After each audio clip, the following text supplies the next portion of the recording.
We've heard that verse, women submit to your husbands. And so men love to talk about that. Men are like, yeah, you must submit to me. What I'll see in younger people that are dating, they want to have all the benefits of being in a relationship while still being and feeling single. But it also says in Proverbs that I'm not supposed to just sit on my butt at home and wait for you to get home, but also get things done. I am supposed to use my wisdom that God has given me. Don't just sit at home, watch TV until your husband gets home and then order some pizza. Men, you are the example of Christ to your girlfriend, to your wife. So make sure that the way that you act, what you say, what you do what God would want you to do, that you take things seriously and that you respect women. Hey everybody, welcome to the Vine Church TV podcast, episode 1. I'm here with my lovely wife, Leah Zuniga. Hello. She and I are the lead pastors here at Vine Church, San Jose. For 3 years now, we're going on 3 years. Yes. And this month in February, we're starting a new series. We preach by series here called Relationships. And so we're talking all things relationships. And, today I just want to talk a little bit about relationships, share from our experiences. And specifically, get ready, I want to talk about the subject of roles. I wouldn't call them gender roles. I would call them the roles that God assigned to man and woman. Because the reason I don't say gender roles, even though it's simpler, it's just because today society thinks something negative. When you hear gender roles, you hear like what you think of, right? The first thing is like the woman's in the kitchen cleaning and cooking, and the man's out there in construction. Like that's what you think of gender roles. That's so true. A lot of that is cultural, and we'll talk a little bit about that. But I want to talk more so about what God says about a man and a woman. You would think that that's very obvious, but today it's not so obvious. And so I just want to go not from opinion, I want to go just from what the Bible says, right? And so today I want to talk specifically about that, but don't worry for those of you guys that, are single, who also, we have some goodies for you too, okay? And so I also want to thank our producer. He is not on camera, but he has been here all day with us prepping this awesome, studio. Beautiful. So thank you for everything you do, Brother Danny. So let's get right into it. The first thing I want to talk about, I think it's important that we talk about, is marriage, okay? Yeah. So we've been married how long? 7 years, 7.5 now. Right? No. What? 6 years. No. Yeah, 6 years. You missed one. Well, we'll put this in post, okay? And we'll put the actual, we'll put the thing there in post-production. But yes, we have been married for... There you see we didn't prep this. Exactly. We haven't prepped anything. But we've been married for some time now, according to my record, 6.5 years. And one of the things that, has been a challenge for me, obviously, was going from, we got married young, okay, very, very young. I was 21, you were 19 when we got married. And so, we've learned a lot, we've grown a lot. Now we're lead pastors here at Vine. And when I look back to where we were, at least where I was and where we are now, where I am now, it's like completely different. Yeah. And so I want to talk about marriage. Let's first establish something. Marriage is established by God. Okay? Yeah. It's not a human construct. From the very beginning in the book of Genesis, like at the very beginning, God says a man and a woman should leave their father and mother and become one. And so there's where we see the establishment of marriage. Like we're supposed to leave mom, leave dad, and become one. Now there we could go into a whole other podcast episode on leaving mom and dad, right? That would be for another time. But today, because we're talking about marriage and getting to marriage, if a man is leaving his father and mother, and so is a woman, then they must contribute something to that relationship because now they're away from their parents. So things have to change.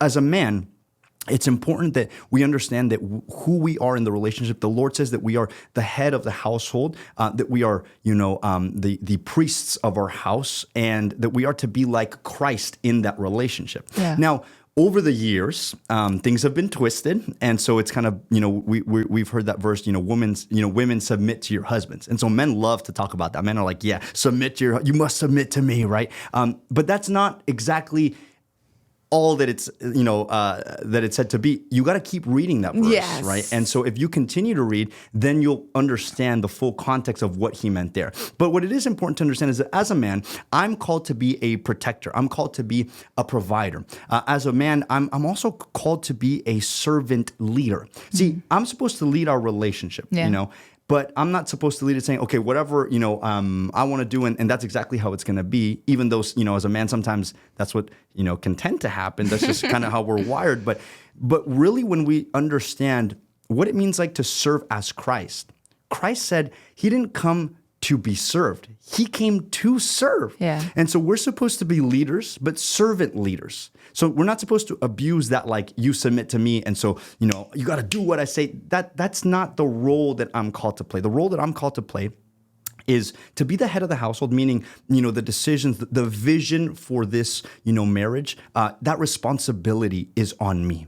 Now, you know, it sounds nice, but it's a lot of responsibility. Because ultimately, when things, you know, work or they go wrong, right? Like, that responsibility is on my shoulders. And so it's important that, you know, as a man, I understand, okay, I'm called to be a servant leader. Yeah. Like, that's the way that I lead us is in servant. What does that look like? It means this is the vision God's given us, but I take into account that it's two of us together. It's not you and me. The Bible says we are one. And so, you know, I'm here to serve you just as much as you're here to serve me. That's how I'm supposed to lead. If you continue reading that passage that says, you know, women submit to their husbands, it also says, and husbands, love your wives as Christ loved the church. Yes. Do you know how much Christ loved the church? He was willing to die for us. And so I have to love you to the degree that I'm like, I'm willing to die for you. Like, that's the degree that I'm called to love you. Yeah. And it's hard, you know, as a man, as a human, you know, humans, we kind of look out for ourselves, right? And our best interests. But once we get married, we're called to, you know, look out for one another and love your wife, right? Change that kind of mentality. When we got married, one thing that you know was difficult for us was that you're German, I'm Mexican, so culturally there's a lot of differences. What are some of them? Would you say? Time. Explain that. Number one, time. So I love being on time. That's my favorite thing to do. When I'm 5 minutes late, I get very nervous and anxious. I don't like being late. It's not even that I don't like it. It makes me sick. Like, it makes me feel sick. For you, I think it makes you more feel sick when you're on time, actually. Yeah, you know, culturally, that's just something that's very different. You know, I grew up in a Hispanic household, and so when you say there's a party happening at 5, it's anywhere between 5 and 8 p.m. is when it's going to get started, right? And I'm ready by 4. Exactly, right? And so that was a cultural difference. Culturally, also, Mexicans are very loud. Like, my family, when we're at the table, we're talking, it's very loud, right? You know, I've noticed that it can be in your family too, but not as much, I think, as us. There is a little bit of that sometimes. The Polish genes come out. Exactly, the Polish genes. So she was born in Germany, but you are Polish, right? From Polish blood. So, you know, there's a lot of cultural differences, and that's okay, right? Like, that's okay. That was hard, I think, for us to adjust to. For me, at least, that was very hard. Was it hard for you? I think the time thing was the hardest to adjust to. The volume at dinner tables, that was actually something I found it very comforting. Maybe because I was used to it from the Polish background. Okay. And your family is just, everyone's so nice. Everyone's just so nice and so heartwarming and so welcoming. So I had to love everyone right away. Yeah, so, for sure. Yeah, I think especially the time issue, which wasn't only an issue, but also taught me a lot because I was so fixed on always being on time, right? And then you came into my life, which forced me to be more flexible with everything, which really helped. Yeah, no, 100%. And I think that especially when you date somebody or you're married to somebody that's from a different culture, from a different background, that's grown up in a different environment than you, that comes with its set of challenges. But it's also good. You know, it's also good so that you grow as a person. Yeah. You know, you learn from one another. And, you know, another role that I'm called to as a husband is to love unconditionally. Yeah. Right. I, apart from growing up Mexican, you know, I have a younger sister. I have a mom, obviously my dad, right? And so it's us. It's 2 men and 2 women in the household. That's kind of how we grew up, right? Me, my dad, my mom, and my sister. That's kind of how we grew up. But I very much had my own space always. I had my own bathroom, my own bedroom. Like, I had my own space at home. And it became a little bit of a challenge when we you know, got married, we got together.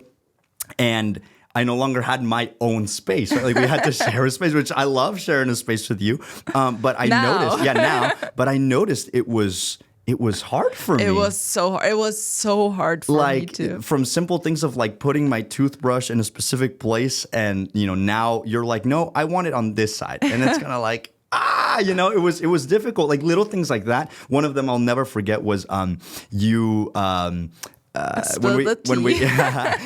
know when we first moved into our very first apartment after we got married, I went to work one day, and so I'm at work, I'm doing my thing. I come back and, you know, she stayed to organize like all, you know, the kitchen and the room. And I told her, you know, decorate it how you want, organize it how you want. So I'm looking for, you know, plates. I'm like, it's time to eat. I'm looking for plates. So I'm like opening the cabinets in the kitchen. And I open one and it's full of books. And I'm like, why are there books in our kitchen cabinets? And it just like, it was, you know, it really hurt, you know, me. I was like, why is this here? Engineering mindset. Yeah. You know, as an engineer, I'm like, I want, you know, things structured a very, my way, like my specific way. And so when they're altered, it hurts. I'm like, like it hurts me inside. And so things like that, right, that were, you know, funny. I'll let you explain. Can you maybe explain why you did that? I don't know. Thank you. Yeah, sure, go ahead. Yeah. See, I love unconditionally and I think of you, okay? So first of all, we had way too many shelves in our kitchen. Second of all, these were the only shelves in the whole apartment. Okay. So there was no other choice for me than to put the books into the kitchen shelves. But I give it to you, I love organizing and I love reorganizing. Yeah. So every like 2 months or so, That's true. the plates shift its position and they are somewhere else. I promise you from now on, I won't mix up your snack cabinet, so that's all yours, but I just love it too much. That's true. We've come to an agreement and we've Yeah. said, at least give me my snack cabinet. Let me organize that one how I want, right? But again, those are things that like, those are funny, you know, maybe even dumb examples. There's probably way more serious ones. I remember. You go ahead. Okay. Do you remember the furniture situation we had in the very beginning? Oh my God, yes. I ordered a whole set. So again, this is the Mexican in me, okay? We have what's, you know, in a bedroom, we have the bed, and then we have a thing called a tocador, okay? That's what we call it in Mexico. I know it might be called different in other countries, you know, but it's kind of like a vanity mirror with like a shelf and like drawers and stuff. And that's very, like every house has that. Every house I've lived in, every room I've been in, even hotel rooms, have that. And so it was huge. Yeah, and so in my mind, dark. I was like, man, she's gonna love this. Yeah. And then what happened? I cried. Yeah, I she saw cried. it and I cried. Yeah, I remember that. Didn't know what to do. I felt overwhelmed. The way you were with the shelves, it just didn't fit into my plan. Yeah. And so yes. And he graciously returned it. I did. And so again, that is understanding things are different now. I think that's a big problem today in relationships. I've noticed, right? Sometimes I'll talk from a guy's perspective. I'm not a girl, so I'll talk from a man's perspective. What I'll see in younger people that are dating is that, and so this is for y'all that, you know, that are dating, is they want to have all the benefits of being in a relationship while still being and feeling single. And that might work when you're dating, but when you're married, that ain't gonna work. That's not gonna fly, right? Unless you know your wife is, you know, from another planet. But normally that won't fly. Yeah. And so there are things that have to change, and they're okay. But they have to be done with grace. If I had stepped in and been like, it's my way, this is how it's gonna be, very machista is that word we use in Spanish or in Mexico specifically. Like it's my way, there's no other way. We might not have worked out even from when we were dating, right? Yeah. But I thank you also because we were both able to, you know, kind of submit to one another, right? Yeah, and so that's how I see servant leadership. I'm like, okay, my job is to lead us, but I'm also here to serve you. And so I don't want to dictate you. I'm here to serve you and to love you. And most importantly, I'm called, if I'm going to be like Christ, to love unconditionally. Meaning, when you put books in the kitchen cabinets, I still love you, you know? And do you? I do. Aww. I do. And so when things happen, like I'm still called to love you. For us, something that we talked about very early on was that divorce isn't a word that exists in our vocabulary. And so when we stood at the altar, you know, in front of the ocean, because it wasn't in a church, it was outside, but in front of the ocean. And we said, you know, I will spend the rest of my life with you, you know, in sickness and in health. And no matter what happens, right? And let what God joined, let no man separate. Like to us, that meant something. It wasn't just like a ceremony that was like, you know, with just people like that. God was there. Yeah, Right. and that's the only way marriages should happen. And that's also the reason why, if there's any misunderstanding, it only happens when people get married, not with Christ in their center, right? Yeah. And not understanding that marriage comes from God. 'Cause Yes. Otherwise, they'd understand, they'd read the whole sentence. That's so good. And understand, yes, women submit, but men take care of the woman. Make a decision for both of you together, not just for the man itself, right? Yeah, and love one another, Yeah. right? Ultimately, I think it's a challenge. I'm not. I don't think I'm perfect at it. I'm trying every day to be better. I think if we look over the last 6 years that we've been married, like it's been better. It's every year is better, right? You know, right? You're looking at me like I don't know. You are the most wonderful husband come on. anyone could have. I That's was why I'm worried. She looking was at looking you at- like yeah, that. yeah. I was like, what are you talking But, about? you You're know- perfect. Thank you, and I love you. But I think it has been better, right? And that's the point. Like for me as a husband, as a leader, I'm trying to make sure we're better every year Yeah. financially. That we're better. Yeah. You know, the way that we love one another, the way that we communicate, it should be better every single year. Yes, like this year, we fight almost not at all, right? As opposed to year one, maybe we had a lot of, let's say, arguments, confrontations, Yes. okay? Which is necessary, And right? they are necessary, you know, sometimes to hash things out. I think it's important. And so, you know, I want you to talk about, you know, also from a woman's perspective. Yeah. What are things that you are called to do, you know, Yes. as a wife, as a woman in our relationship? So one thing that I love about the position of a woman and a wife especially is we are the caretaker of the whole household. Right now, it's a husband and 2 dogs for Come us. on. But soon, it's hopefully going to be Yeah. some children running around. Yeah. And it says it in Proverbs. I think there's some saying to be like a Proverbs 31 woman. Yeah, that's right. Right? That's Right? right. Oh, come on. Look at you, pastor's wife. That's good. Where a woman is supposed to take care of the husband, manage the household, which I love to do, which means for our situation, for example, you don't really like to cook. You don't really like to spend any time in the kitchen, which I love because that means I can decide what is being eaten on what day and I can schedule our groceries like perfectly. That's my favorite thing to do. It Praise makes the me Lord. so happy. So I'm the manager of the household. Yep.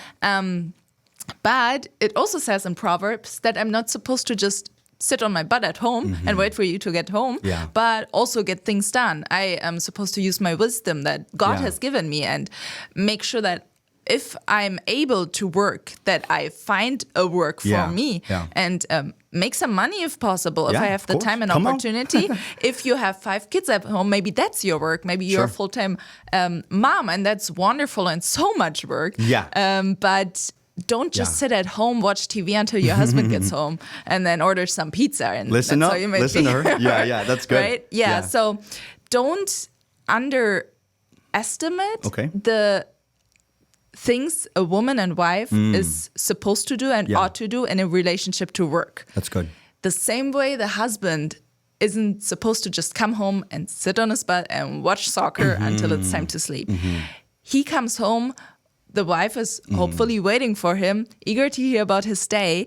He is probably tired. So it's up to the woman to decide how to welcome the man and how to welcome him in his home, in his 4 walls. She doesn't know what he went through during the day. So she's there protecting him too and being there for him, an outlet for him and being there for each other during that time at home. The sacred time is so important. For sure. And you know, there's a term, I mentioned it, right? There's a verse that is not very popular today. And I'm going to show you something in a little bit, right, that'll kind of, show what I mean by it's not very popular today. But there is a verse that says that, you know, women submit to your husband. Okay. So how do you take that? Well, let me hear it like this. I want to hear from you. How did you first hear, like when you first heard that and you know, because let me just explain something. When we first met, I was a pastor's son. I grew up a pastor's son my whole life. And when I met you, you weren't Christian, right? And so in my household, that was a big no-no. It was like, you know, my parents love you, you know, and that's something I think my mom, she always said, whoever you pick, I'm going to love them. And she's kept true to that, right? She loves you, I think, more now than me. But you weren't Christian. And so that could have gone badly, if I wasn't rooted correctly in Christ. I thank God that I was at that time. Not to say I'm perfect, because I'm nowhere close to being perfect. But I do believe that I had a good relationship with God, at least. Yeah. And so, that helped me have you, through falling in love with me, also have you fall in love with Christ, right? I always tell men, you are the example of Christ to your girlfriend, to your wife. You are the example of Christ. So make sure that the way that you act, what you say, what you do, make sure that you do what God would want you to do, that you take things seriously, and that you respect, women, that you respect also your mom, your sisters, Yes. because you are in the house the example of Christ. And so that I always tell, young people, it's very, very important. But I bring that up because, when we first met, you weren't Christian, but now, you're a Christian. You got baptized at year one that we met each other. And years later now we're pastoring together, right? And so just quickly, I just want to hear from you. What do you think about that verse? What does that mean to you, to submit to your husband? What does that mean to you? Well, the verse doesn't end there. So it's not quite fair but you want me to just focus on that. Of course. Yeah, okay. I already talked about what it means then to love, the wife, right? Yeah. But from the woman's perspective, what is that like? How does that make you feel? Okay. What does that mean to you then and before, I see where some women might feel offended if they hear it, and they think, what do you mean submit? I'm independent. I have my own money. I have my own house. I have the opportunity. I have the possibility to be self-sufficient, right? Yeah. Which might be true, but I don't see that submission as a negative thing Correct. that puts me under you, Yeah. but more so as, finally, I'm protected. I Yes. don't have to be anxious about money, about anything else, because that's for you not to take care Yeah. of. I'll do my part and you do your part. And then Yes. as soon as it comes to the point where women are trying, or the wife is trying to take over the husband's responsibilities, that's, I think, where often anxiety comes up. And, 100%. all those things that can be avoided, but they also can only be avoided if the wife can trust her husband, right? And know, okay, he's taking care of that and he understands his role in this relationship too. So I think because of the way that you treated me and you explained to me everything, I never took that verse as something to be offended about, but more so, oh, nice, I'm protected now. I think the reason that people, especially women today, get offended by that, and also the reason that men take that out of context, is because they don't understand the full context. As you said earlier, it doesn't end there. It then says, okay, and as men, we're called to love our wives as Christ loved the church. That's a big love. Yeah. Right? That's a bit that's the highest level of love. Yeah. And so we're both challenged. And it's important to understand that God did create order. He's a God of order. Look at nature, look at the animal kingdom, look at everywhere there is order. I right? love order. And I love order too. I'm an engineer, you're an accountant, and we're pastors, right? So we work full-time outside of church and we do ministry full-time. But order is a good thing. Yes. And today, people try to change that order, and so there's the term that we now today know as the feminist movement or feminism. That sounds like today, depending on who you are, you either love that word or you hate that word, or you don't even know what it really means, right? I want to make it very clear. There is no that men are better than women or women are less than men. That is not biblical at all. God says that you and I, as humans, we are both equal. Okay? Yeah. Christ died for you as much as he died for me. Yeah. And so we're both equal. However, in the confines of a relationship, of a marriage specifically, there is roles. Yes, exactly. And so it's not saying, that, as a Christian that you're against feminism. No, I think women should have rights. I believe that. I think that women are equal to men. I believe that. However, I understand that men and women are different. Yes. How we are, you're way more emotional than I am, right? You are somebody that at home is very attentive to details. I'm not so much at home, but outside of home I am, and so we're very different. Very different. And we got to wired, work with our differences, right? And so there's that side, like the current understanding of feminism, which isn't how it originally started. But I don't want to get into that. We'll get into some trouble. We got that, and then we also have from the completely other side, the manosphere, as it's called, or the red pill movement. That's like we hate women and men are better than women, and so none of those are good. Neither of those are good. Let's look at what the Bible says. Let's right? that. Let's That sounds do that, good. right? But to kind of show a little bit about what I mean by culture, I have a video here, and I'm going to ask our producer to pull this up. I want to show you this video. I saw this on TikTok, and so I just want to show you. It's this couple kind of arguing on one of those like reality TV shows. Oh, but I think it's goodness. so like shows as the example of what I'm talking about as like culture is different from what the Bible says. Just look at this, okay? Okay. Yeah. I'll I try. feel like she has her role and I have my role What's that? as being the man of the crib. I go outside and make some man of money. the crib? I can go and do whatever I want. You so right. So that means I can go out and do whatever I want. No. No, yes. No, that's yes, not what that yes. means. I'm not going to be in a That's not what relationship that that's means. double standard. I'm not. All the women If this clapping. what you want to do and have a single life, go out and live your single life. I I'm am not bad. I talking can about live being my single. single life. I'm not talking about being single. That's what you're doing. That's what you're doing. I'm not living You a come single. home 2, I'm going 3 o'clock outside. in the I go outside. No, I stay with my friends. I don't talk to Oh girls. no, not just your friends. It's friends and their girlfriends. Okay, but Why that's they Oh, double yeah, date and I can't have a double date? I don't want a double date. So take me out on 8 dates. And so this is just a funny, dumb example. But the reality is these are very real issues that are happening today in relationships. And so the last thing, what I want to talk about today is specifically two single people, okay? They're single and maybe they want to get married. They Okay. want to be in a relationship. You and I were both single at one point. And we, as I mentioned, we weren't really who we are now. We've grown a lot now. But I think if, of course, the past is 2020 always, right? Like you look at it and you're like, okay, I see clearly what I should have done better. But maybe people can learn from that. So Yes. if you're single today, these are some things that can help you become the man. If you're a man, become the man that your wife wants you to be and needs you to be when you get married. And for you ladies, maybe these are some things that you can do right now to be the woman, the wife that your husband will need you to be, right? You don't Yeah. get married and then all of a sudden like, oh, today I got to change Wait, everything. what? Yeah. It should be something that you're like working towards. And so Yes. let me give you, for me, just really quick, and then I want to hear from you, right? You talk to the ladies, I'll talk to, the guys, okay? Okay. And so for a man, I think this, we're called to be a provider.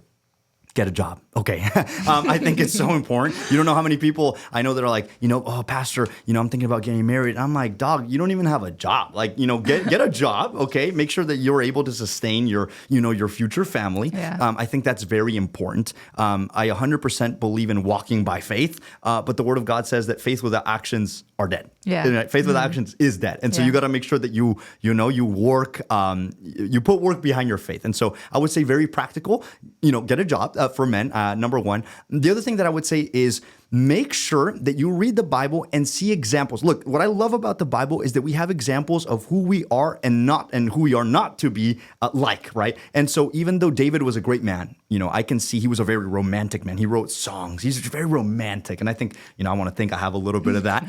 But I also see that he had an issue with lust. I also see that because he wasn't at work, he wasn't, in the field, battlefield fighting, he had too much time on his hands, and so he saw somebody that he shouldn't have seen and did something he shouldn't have done, right? Yes. You can read more about that in the Bible. So go ahead and read that today. But look at the Bible and see, okay, I can learn from these men. I should be like this. I want to take this positive from him. I probably shouldn't do this. So study the Bible, see, from other people who you should be. Also, study Jesus. Yeah. The Bible compares us and God as being in a relationship. And so, God is our father and we're children. So we can understand that relationship. It also says that God is the groom and we are the bride. He's coming for a bride. And so we also see that relationship. There's so many imagery of God and us as relationship. Yes. And that's probably for, another conversation that we can talk about. But for men, study Christ because Christ is the best husband, right? Like to the church. He's the best husband. He came not to be served, but he came to serve. He came, to save that which was lost. And so there's this something in him that's like, I want to make sure that things are right. I want to make sure that I'm doing what I can. And for us as husbands, I'm doing what I can to make sure things are right. If my wife is, suffering, I will do what I can to make sure she's not suffering. And so, God, what I love is that he came down in human form, humbling himself. Yeah. You need humility. If you're going to get into a marriage, you need humility. It was something that my father told me before I got married. He said, son, if you're going to get married, you need to learn how to say, I'm sorry. And so he told me, say I'm sorry to me right now. And I was like, for what? And he was like, just say I'm sorry. I'm like, but I did nothing wrong. He's like, exactly. You got to learn how to do that, right? Even when you think you did nothing wrong. Even when you think you did nothing wrong, you got to learn to say, I'm sorry. So many situations and problems would be solved in marriages if we just said, I'm sorry, right? And so I think that's, those are things that you can do. Of course, deepen your relationship with God. Okay, you're called to be a godly leader. How are you going to be a godly leader if you don't even know that God? And so deepen your relationship with God. Spend time talking to God and reading the Bible. A conversation is like this. I'm talking to you and you talk back to me. If I was just talking to you and you said nothing back to me, it wouldn't be a conversation. Yeah. And when we have a conversation with God, it's exactly me talking through prayer. And then how does he talk back to me? By reading the Bible. That's how we have conversations with God. And so deepen your relationship with God so that when you get that wife, when she comes, okay, and she's standing at the altar, you are ready to lead her. Yes. Okay, so that's what I would say. What would you encourage, single girls to do? So for single girls, I think it is very important. Actually, that's probably true for both sides, but especially to set boundaries from the very beginning. Like something, for example, I had to learn. I wasn't raised with the Christian background as you did. So one thing, for example, that was new to me is that there's no guy friends for me or girlfriends for you in when we are in a relationship. Yeah. And that's something that completely makes sense. Yeah. Just because as David fell into lust, that's something that's so good. Not everyone struggles with, but why would you put yourself into that situation, 100%. Right? And I think that we got that from seeing also for example, in my parents, seeing them grow, my dad doesn't have his boys. Yeah. And my mom doesn't even have her girls. And they definitely don't have that. My dad has his girls and my mom has her boys. Like none of that, and they've been married for many years, many years, right? And it's worked. Now, that's the boundaries that we've decided. I know that today, that can also be a part culturally, but we've decided these are the boundaries that work for us. So I love that. Set boundaries. That's really good. Yeah. And then the other thing is, I can't talk for all ladies, but I think most of us, we are a little bit more on the emotional side, right? And we love our emotions. I'm open to that. I sometimes need to feel emotional. And I think by now you figured out when I need to hear the truth and when I just need to be hugged. Yeah, that's true. That's true. Yeah. But on that note, also in the beginning, we have to get a little more rational, I think. We got to learn how to explain and put into words how we feel and what we need from our partner at that moment, right? Especially in the beginning. Sometimes I just got grumpy and I expected you to know what I need or what I mean, right? Yeah. So with time, I learned, okay, it's much easier if I just tell you and explain to you how I feel and why I feel that way. And the third thing is, also on both ends, again, one thing that worked wonders for us, and still does, is whenever there's anything we want to discuss, bring up that might be not hurting me, but like it's sensitive, maybe. Something that's bothering me that happened, or that happened what I did. We always bring it up in a safe moment. That's true. We open the conversation with, hey, it's right now a good time to talk about XYZ, right? Yeah, that's good. And then we talk about it, and we both are in a mindset and in a state where we can clearly talk about it with having emotions out of the way, right? And then, okay, one more thing. Sure. As women, you said that men should lead a relationship like Christ led the church. 100%. I think women should join a relationship like Christ joined humanity on here too. Like the same way men can look to Christ. We can both live from Jesus. Exactly. And then reading the Bible together, doing devotionals together, learning about God together. I told somebody the other day, I said, it's almost impossible to argue when you do devotionals together. How are you going to fight with your wife after you just did a devotional? It's almost literally, like, try it, guys. It's almost impossible to do. And so, that's so good. I love that. I love that. Yeah. I really agree with your points. I think for girls, just to summarize, what you said, I think is communication. Yes. A big thing. For men too. And it's not that we are great at communicating, but 100%, maybe girls are more emotional. So to learn how to communicate without emotions so much, right? And then for guys, almost be more sensitive, right? I think kind of I summarize mine is to serve, to lead, but serving, right? To love unconditionally, right? And all those things are practice. I think that's what dating is for. I think dating can be done in a healthy way, in a good, healthy way. It's to figure out, what's working, what's not. And one last piece of advice I would say is for single people. I tell single people this all the time. Do not act like you're married when you're dating, because you're just dating. You're not married. Do not get ahead of God's time for your life. Amen. Your time will come, but it's not here yet, okay? And so you don't need to be seeing each other 24/7 times a day. We don't even see each other 24/7 and we're married, right? 6.5 years. In your case, you say 7, whatever. But we'll find out. She came from you're from Germany, so you're coming from the future. I think that's what it is. I think so. Maybe. But, you don't need to be together, 24/7. She doesn't need to be cooking things for you, and you don't need to be paying for her stuff yet because you're not married. Yes. Enjoy your time of being single. Get closer to God together. And for those of us that are married, continue to fan the flame, as Paul told Timothy. Fan the flame, right? Yes. In the motion of the gift of God that's been placed over you by the laying of hands. What does that mean in our relationship context? And that maybe is for another podcast. Fan the flame.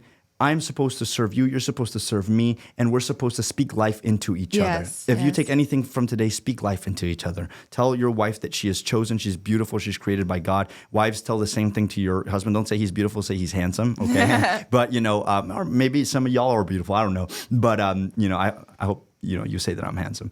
That's just my preference. But, make sure that you speak life into one another. And, I want to thank you for coming on today and thank you for having me. Being our first guest here on Vine Church TV podcast. Throughout this month, we'll be talking more about relationships, and they'll be seeing, I think, maybe a little bit more of your face. And so for those of y'all watching, thank you so much for tuning in today.